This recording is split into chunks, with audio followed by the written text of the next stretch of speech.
I've been speaking about this issue as well as Assembly Member Cooper for a number of years, and there is a crisis in our water supply already.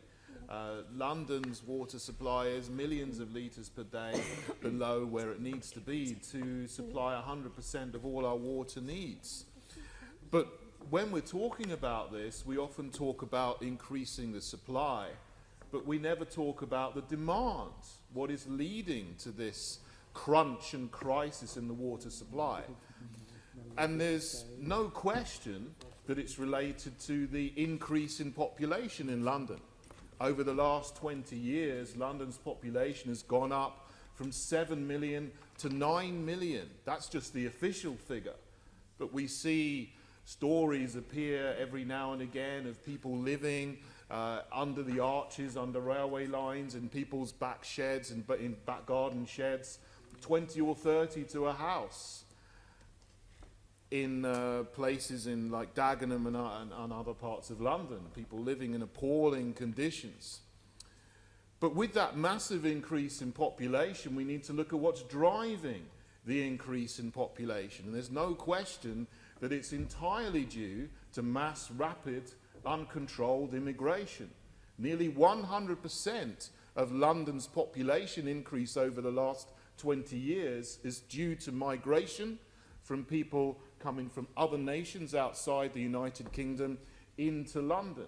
Now, a little bit of migration for people who are skilled, who want to work here, contribute here, and do jobs in the city is fine. But we simply cannot continue with unsustainable, uncontrolled immigration. The population of London is not likely to be 9 million as we're told officially. It's probably more likely to be 10 million or more because of the unregistered, undocumented migration into the city. And this motion talks about building a reservoir, but that won't be ready for another 20 years. So by 2040, what's the population of London going to be if we continue on the same trajectory? It's going to be 12 or 13 million. So we can build a new reservoir, but almost straight away it's going to be defunct because there will be a greater need for water for all the greater numbers of people who have moved to London. Now, the two things are inextricably linked.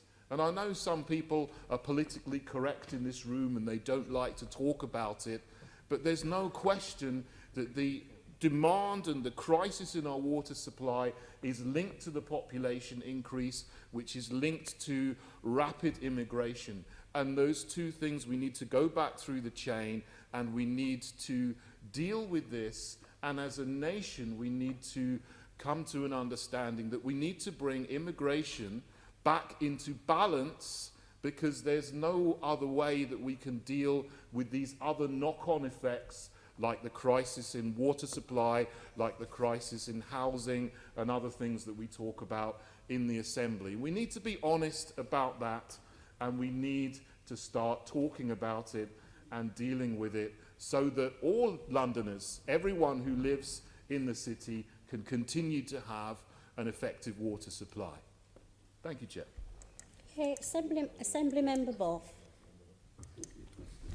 If you want to turn off the supply of immigration to London, you might just as well turn off London.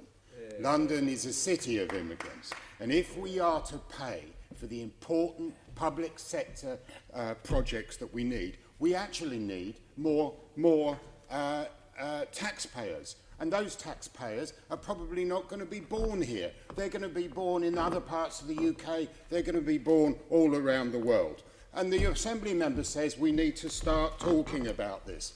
You have never stopped talking about it. You have been talking about it forever. It is so boring. It is not backed up by any kind of evidence whatsoever. We are a city that loves all our citizens, no matter where they come from. And as far as I'm concerned, let more come. You are very, very, very welcome.